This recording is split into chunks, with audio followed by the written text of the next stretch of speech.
সন্তানের সামনে মনের ভুলেও এই তিনটি কাজ আপনি করবেন না। যদি মনের ভুলেও কেউ সন্তানের সামনে এই তিনটি কাজ করেন, আপনি মনে রাখবেন আপনার সন্তানটা জীবন বরবাদ হয়ে যাবে। আমার প্রিয় ভাইয়ের, আমার প্রিয় মা বোনের, এটা আমার কথা নয়, আপনাকে আমি সতর্ক করছি। মনের ভুলেও হর হামেশা প্রিয় মা বোনেরা যারা আছেন, এই কাজগুলো আমরা করে থাকি। মনের ভুলেও এই তিনটি কাজ আমরা সন্তানের সামনে করব না ইনশাআল্লাহ তাআলা।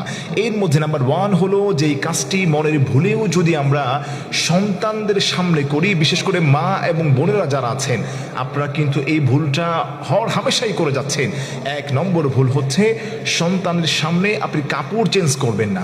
অনেক মা বোনেরা মনে করেন যে আমার সন্তানটার বয়স মাত্র 3 বছর, 4 বছর, 5 বছর বয়স, 10 বছর বয়স, সে তো আমার সন্তান, তার সামনে কাপড় চেঞ্জ করলে আমার কি হবে? প্রিয় মা বোনেরা, প্রিয় ভাইরা যারা আছেন, বিনয়ের দ্বারা অবনত করে অনুরোধ করতে চাই, আপনি যদি আপনার সন্তানের সামনে কাপড়টা চেঞ্জ করেন, এর ফলে সে কি হবে? দিন দিন তার মধ্যে লজ্জাশীলতা কমে যাবে, দিন দিন তার মধ্যে বেহায়াপনা, বেলাল্লাপনা জন্ম দিবে। সন্তান যদি লজ্জাশীল থেকে তার মুখটা উঠে যায়, লজ্জাবোধ থেকে যদি তার দেখা যায় জীবনটা দূরে সরে যায়, তাহলে কিন্তু তার মধ্যে আর লজ্জাবোধ কিছু থাকবে না। দিন দিন তার চরিত্র নষ্ট হয়ে যাবে।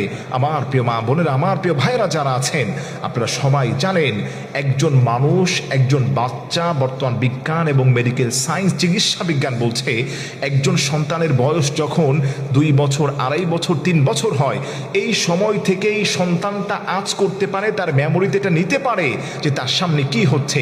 এখন আপনি মা এবং বাবা হিসেবে যদি শপিং মলে যাওয়ার সময়, কাপড় চেঞ্জ করার সময় আপনি এটা কিছু না মনে করেই তার সামনে আপনি এটা চেঞ্জ করলেন, এর ফলে কিন্তু আপনার সন্তানটা চরিত্রহীন হবে। তার মধ্যে যে একটা লজ্জাশীলতা, এটা কিন্তু দিন দিন দূরীভূত হয়ে যাবে। এই জন্য 1 নম্বর কাজ হচ্ছে, মা বোনেরা যারা আছেন, সন্তানের সামনে মনের ভুলেও আপনি কাপড় চেঞ্জ করবেন না। নাম্বার 2, সন্তানের সামনে মনের ভুলেও যে ভুলটি আপনি করবেন না, আপনার সন্তানের জীবন বরবাদ হয়ে যাবে।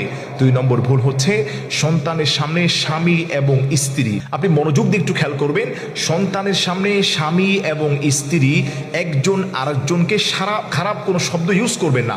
অনেকেই আছেন কি নুন থেকে চুন খসলেই সন্তানের সামনে স্ত্রী স্বামীকে খারাপ শব্দ ইউজ করছে, স্বামীও স্ত্রীকে খারাপ শব্দে গালিগালাজ করছে। এর ফলে কি হচ্ছে? আপনার সন্তানটাই খারাপ শব্দ তার মেমোরির মধ্যে বসে যাচ্ছে, তার মেধার মধ্যে সে এটাকে গুছিয়ে নিয়ে ফেলছে। এর কারণে কিন্তু ভবিষ্যৎ তার নষ্ট হয়ে যাবে। ভালো স্কুল কলেজে তাকে ভর্তি করাবেন, দেখবেন মানুষের কাছে গিয়ে এই সমস্ত খারাপ শব্দগুলো তারা ইউজ করছে। এর ফলে কিন্তু আপনার সন্তানের জীবনটা বরবাদ হয়ে যাচ্ছে।